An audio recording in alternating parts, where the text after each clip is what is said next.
Ce journal vous est offert par STM Ténéré Transport Voyageurs. STM, une nouvelle façon de voyager.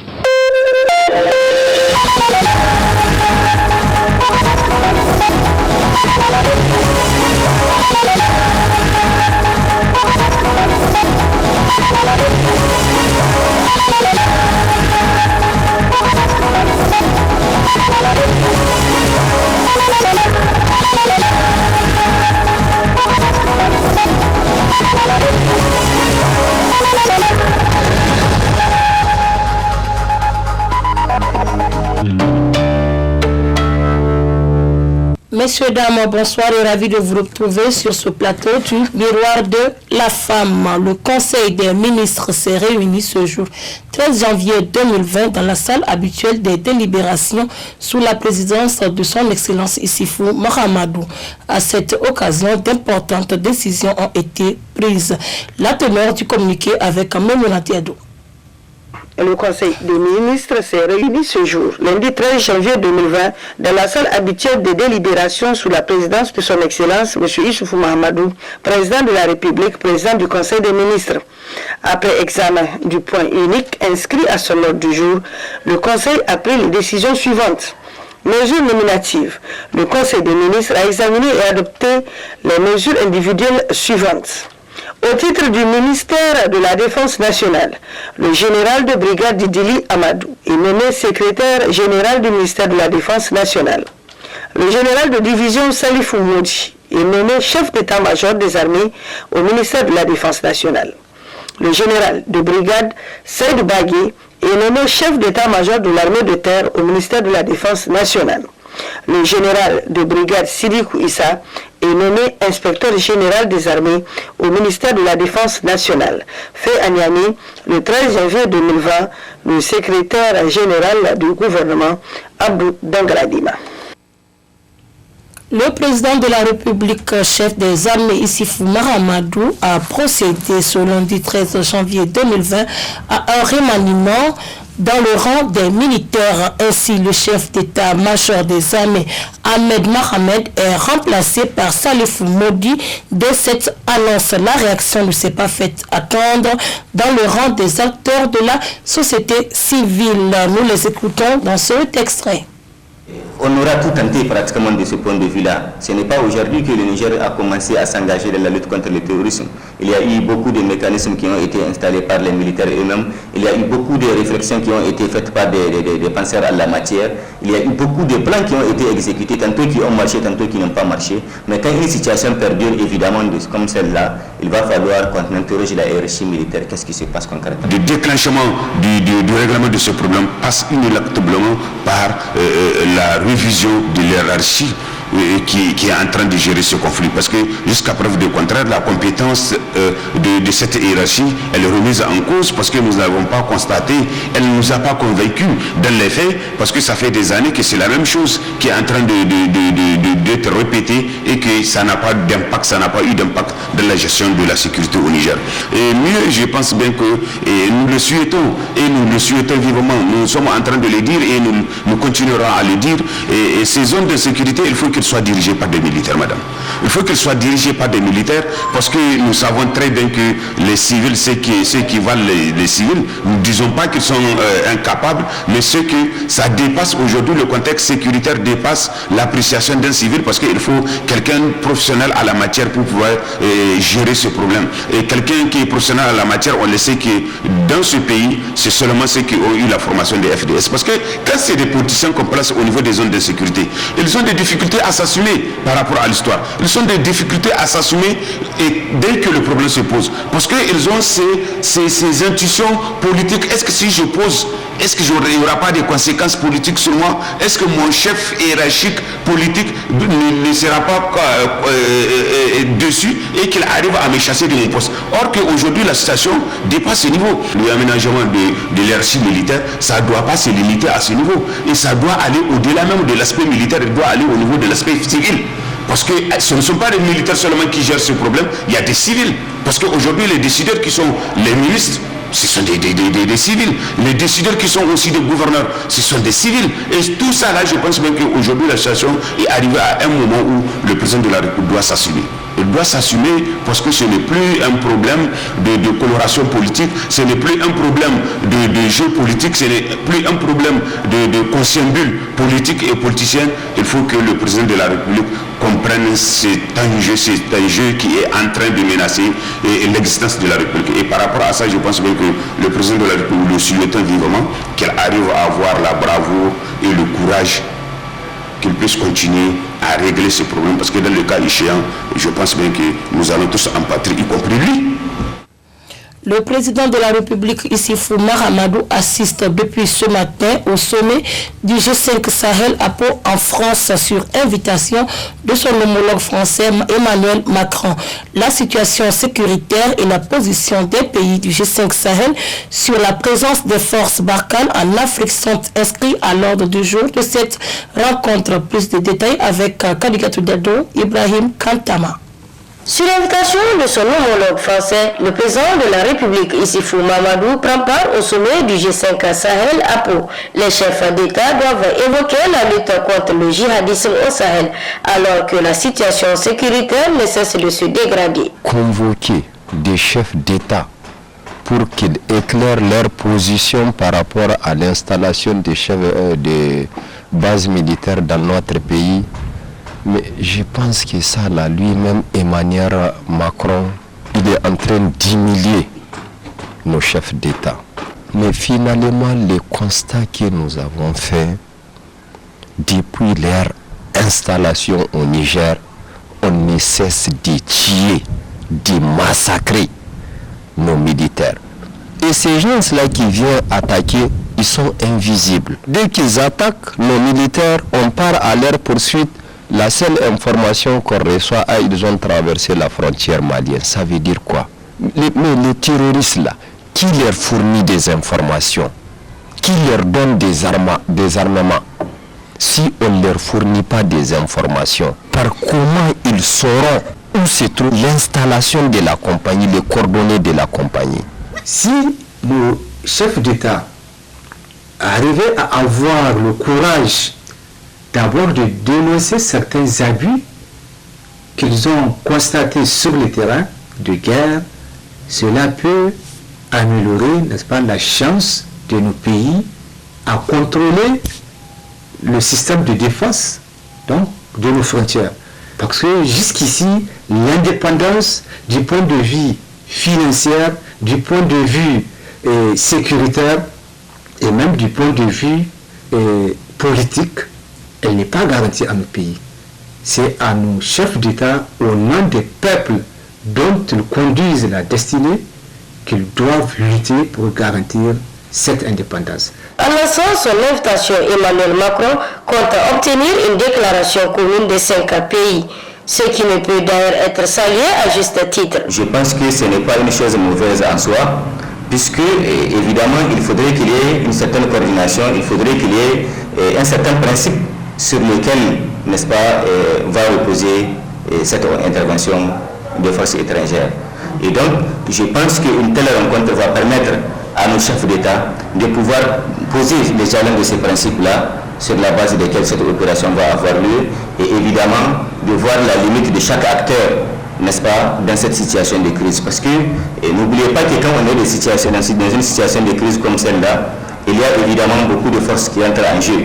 Et s'il n'y a pas des conditions de cette participation, s'il n'y a pas un encadrement de l'ensemble de ces forces-là, on peut produire même l'effet contraire, comme les événements, par exemple, que nous sommes en train de subir. Et c'est pourquoi je pense qu'il est bien que le président de la République se rende là-bas, et nos attentes ne peuvent être que cette clarification pour que les gens sachent dans quel cadre cette opération est en train de mener, quelle est la limite de la participation de ces forces étrangères et quelles sont évidemment les tâches qu'on leur attribue du point de vue, toujours est-il dit, en synergie avec nos forces de défense et de sécurité et évidemment sous leurs yeux. Parce qu'aujourd'hui, la critique que les gens font de l'intervention de ces forces-là, c'est que nos forces n'ont pas, par exemple, accès à leur installation, etc., etc. Je pense que toutes ces questions stratégiques doivent être discutées au niveau de ce sommet-là, ce qui permettra qu'il y ait une certaine transparence dans les relations qui existent entre le Niger et ces pays-là du point de vue de la sécurité. Au cours de ce sommet, plusieurs sujets liés à la lutte contre le terrorisme en Afrique et en particulier au Sahel. Ainsi, le président français attend de ses homologues la clarification de leurs différentes positions sur la présence de la force Barkhane en Afrique. Par rapport à la rencontre de ce lundi 13 janvier 2020 des chefs d'État du G5 Sahel à Pau en France, suivant l'analyse faite par les acteurs de la société civile nigérienne, M. Maman Bachar et Soule Oumarou dans cet extrait. Malheureusement, entre-temps, notre pays a quand même subi une des attaques les plus meurtrières des terroristes. Donc, visiblement, notre pays, en tout cas, est dans une situation aujourd'hui de deuil et surtout, en tout cas, de réflexion par rapport à comment, effectivement, faire face à ce terrorisme-là qui a pris comme cible le Niger principal et qui aussi même des attaques avec un succès, je dirais, écœurant. Donc nous pensons que ce sommet qui se tiendra à Pau va très certainement se pencher de façon, je dirais, scrupuleuse sur cette question de la sécurité et il réfléchira sur comment, en tout cas, trouver des moyens pour résolver cette crise. Parce que vous savez, à l'origine, la convocation, je dirais, l'invitation de Macron vise, n'est-ce pas, à ce que les différents présidents du G5 Sahel qui ont demandé à la France d'être à leur côté, de venir se justifier sur justement la nécessité de poursuivre ou pas le partenariat entre la France et ces pays. On aurait dû choisir un des pays pour tenir cette rencontre-là et particulièrement un des pays les plus touchés parce qu'à l'heure actuelle le Niger compte plus de 200 morts autour de cette affaire-là, rien que ces 2 derniers mois. Donc cela n'a pas été fait. Mais l'autre aspect de la chose, c'est le vocabulaire même utilisé autour de cette rencontre. On parle tantôt de convocation, tantôt d'invitation, tantôt de concertation, mais tout semble dire qu'il s'agit d'une convocation parce que c'est comme s'il y a quelque part un chef des chefs qui est là-bas quelque part, qui appelle ses subordonnés auxquels il demande des explications. Or, ce format-là, du point de vue du droit international, me paraît tout simplement dépassé parce qu'il a une nature plus ou moins néocoloniale et il n'est pas de nature à rassurer les populations africaines sur les capacités et même, si vous voulez, la volonté de nos dirigeants à prendre en charge véritablement le destin de leur peuple entre leurs mains et de s'affirmer en tant que dirigeants et en tout cas qui sont prêts à courir tous les risques pour défendre leur dignité, pour défendre la dignité et la grandeur de leur peuple. Vous pourrez suivre en partie magazine l'intégralité de l'analyse faite par notre consultant Maman Bachar sur la rencontre à Pau en France qui réunit les présidents du G5 Sahel sur invitation du président français Emmanuel Macron. Toujours par rapport à la rencontre de Pau dont participe le président de la République du Niger, Issoufou Mahamadou, je vous propose de suivre la réaction de quelques citoyens. Ils sont au micro de Fatouma. Ce n'est pas approprié à ce que notre président puisse se déplacer, participer à cette rencontre de Pau au moment où notre pays est en deuil.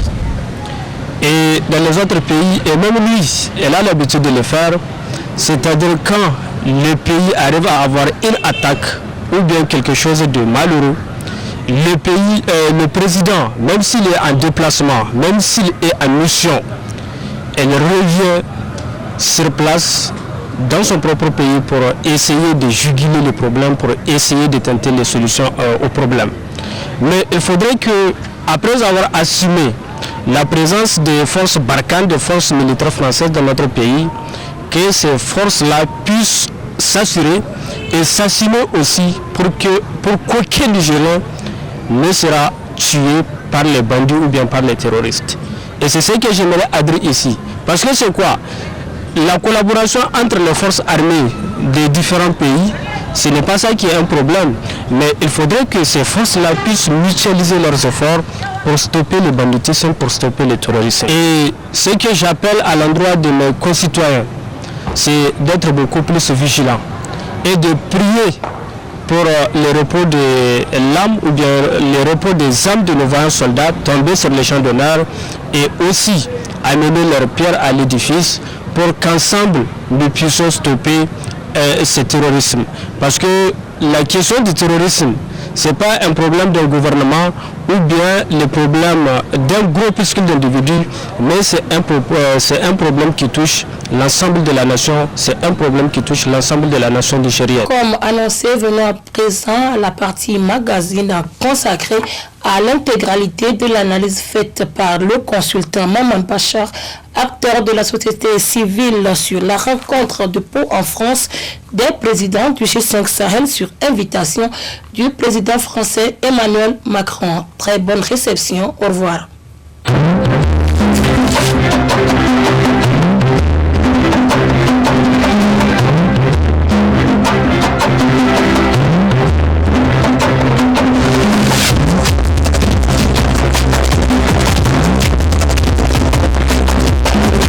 Telle rencontre devait avoir un autre format et un autre lieu où elle doit se tenir. Puisque les choses se passent au Sahel, il me semble que on aurait dû choisir un des pays pour tenir cette rencontre-là, et particulièrement un des pays les plus touchés, parce qu'à l'heure actuelle, le Niger compte plus de 200 morts autour de cette affaire-là, rien que ces 2 derniers mois. Donc il me semble que c'est plutôt au Niger que cette rencontre-là devait avoir lieu, pour que toutes les familles qui sont endeuillées, toute la population nigérienne qui est aujourd'hui meurtrie et touchée par ce qui se passe, puisse se rendre à l'évidence sur la préoccupation des dirigeants de prendre véritablement et adéquatement en charge cette question. Donc cela n'a pas été fait. On a choisi de faire cela en France, précisément à Pau. Mais l'autre aspect de la chose, c'est le vocabulaire même utilisé autour de cette rencontre. On parle tantôt de convocation, tantôt d'invitation, tantôt de concertation, mais tout semble dire qu'il s'agit d'une convocation, parce que c'est comme s'il y a quelque part un chef des chefs qui est là-bas quelque part, qui appelle ses subordonnés auxquels il demande des explications. Or, ce format-là, du point de vue du droit international, me paraît tout simplement dépassé, parce qu'il a une nature plus ou moins néocoloniale, et il n'est pas de nature à rassurer les populations africaines sur les capacités et même, si vous voulez, la volonté de nos dirigeants à prendre en charge véritablement le destin de leur peuple entre leurs mains, et de s'affirmer en tant que dirigeants, et en tout cas qui sont prêts à courir tous les risques pour défendre leur dignité, pour défendre la dignité et la grandeur de leur peuple. Donc ça, il me semble que c'est quand même un sujet de préoccupation. Maintenant, le troisième aspect, c'est en ce qui concerne le contenu. De quoi va-t-on discuter à Pau? Parce que dans l'annonce qui a été faite il y a un peu plus d'1 mois de cela, il était question que les dirigeants donc de G5 Sahel viennent, disons, expliquer à la France leur volonté ou leur désir d'avoir la présence effective des forces françaises donc sur leur sol. Et il me semble que à l'heure actuelle, ce n'est pas les pays donc, de G5 Sahel qui doivent des explications à la France, c'est plutôt la France qui doit des explications aux pays de G5 Sahel. Parce que il y a une forte présence de leur armée, forte de plus de 4500 hommes, avec tous les équipements modernes que nous connaissons en termes de renseignement instantané et de tous les logiciels que nous connaissons aujourd'hui.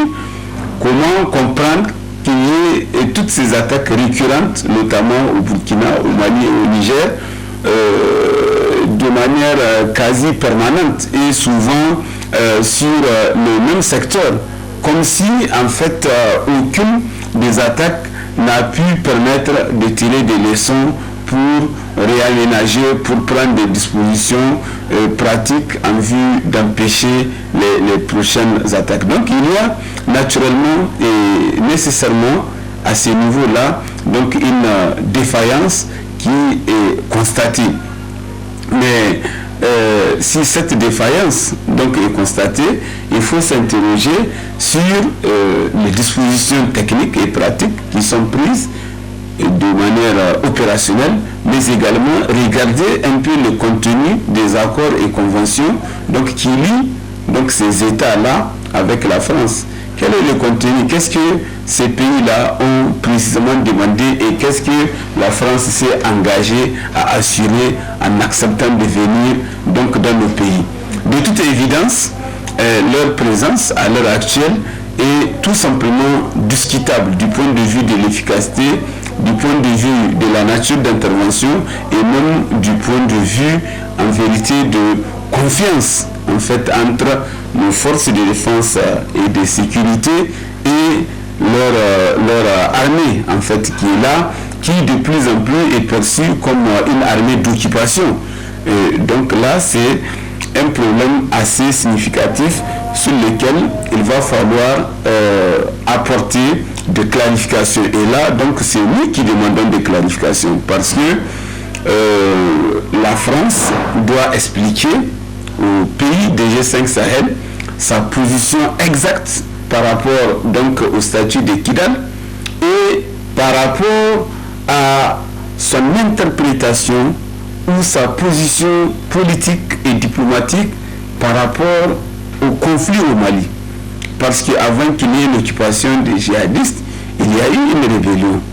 Il y a eu une rébellion dans ces pays et on sait où elle se situe de manière exacte. C'est-à-dire la zone nord, comme on l'appelle là-bas, où les forces armées maliennes n'y ont même pas accès du fait simplement que la France pense que cette zone-là est une zone franche pour justement ces insurgés, il faut le dire, Touareg.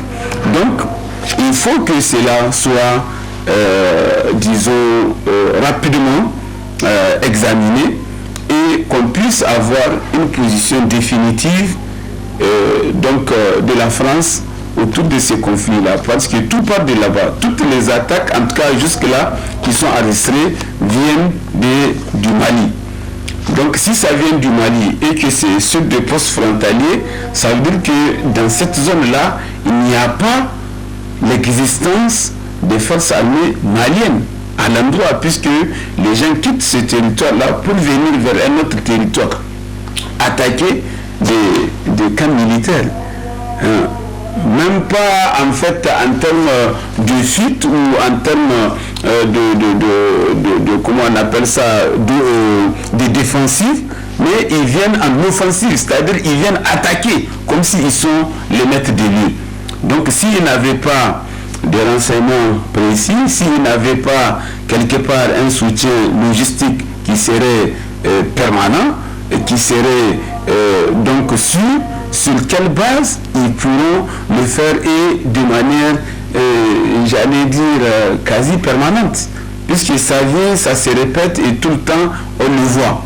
Donc il y a véritablement des interrogations sur lesquelles il me semble que la France nous doit beaucoup d'explications à ce niveau-là.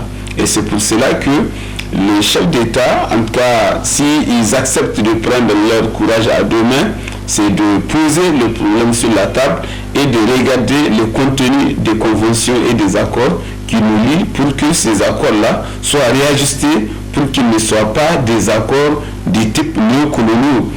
Quand vous venez sur les territoires tiers, en tout cas le pays de quelqu'un, vous devez vous soumettre à ces règles.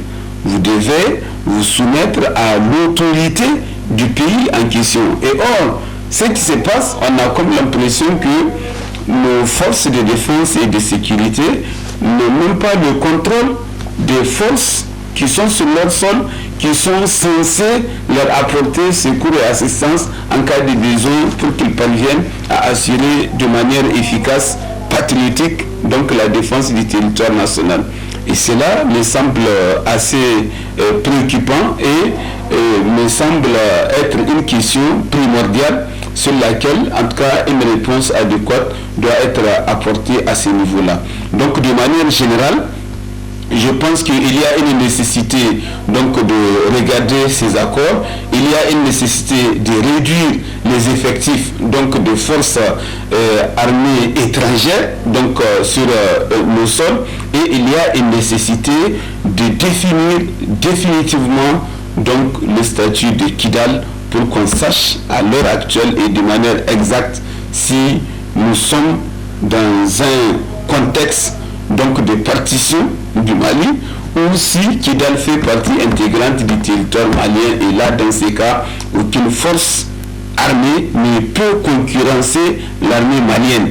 Donc il faut que cela soit très clair, et c'est clair dans le droit international qu'on ne peut pas loger une armée dans un territoire défini qui soit supérieur à l'autorité de l'État, qui soit supérieur à l'armée nationale.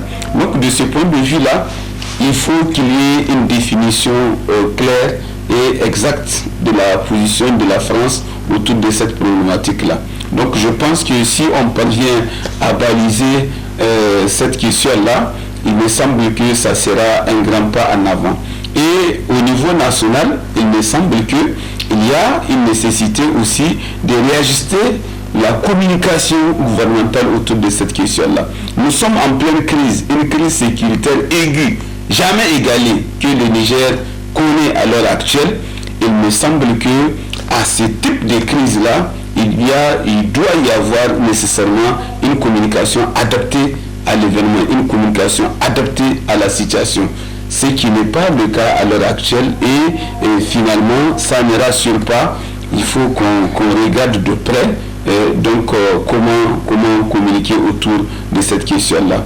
Vous ne pouvez pas défier un ennemi que vous ne connaissez pas, que vous ne voyez pas en face.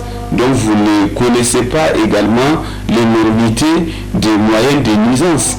Donc il me semble que notre communication doit s'adapter avec le fait qu'il s'agit d'une guerre asymétrique. Ce n'est pas une armée nationale, ce n'est pas un pays qui nous attaque, c'est des individus armés, organisés, donc en insurgés, qui viennent imposer des pratiques ou en tout cas menacer, j'allais dire, les déséquilibres, l'équilibre des États. Donc là, de mon point de vue, là, il faut vraiment regarder de près cette communication pour l'améliorer de manière substantielle, pour que à la fois nous parvenions à rassurer l'ensemble du pays, que le gouvernement, c'est-à-dire les autorités de manière générale, parviennent à nous assurer qu'en fait ils ont la maîtrise de la situation, et que de l'autre côté ils nous permettent quand même et ils nous assurent la circulation des personnes et des biens donc dans ces zones-là de manière régulière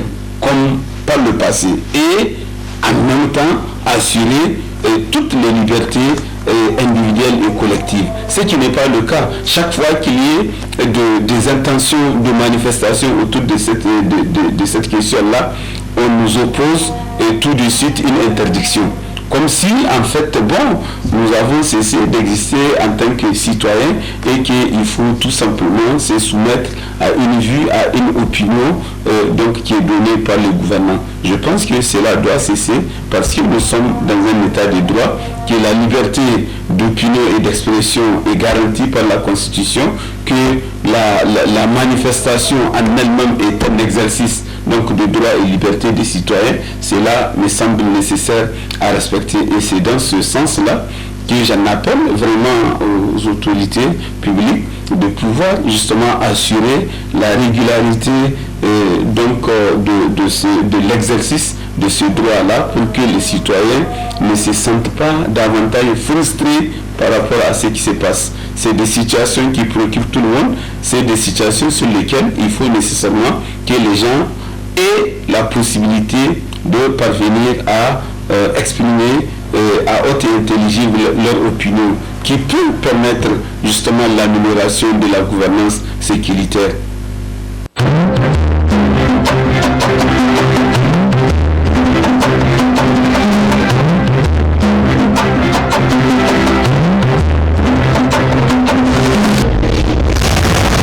Ce journal vous a été offert par STM Ténéré Transport Voyageurs.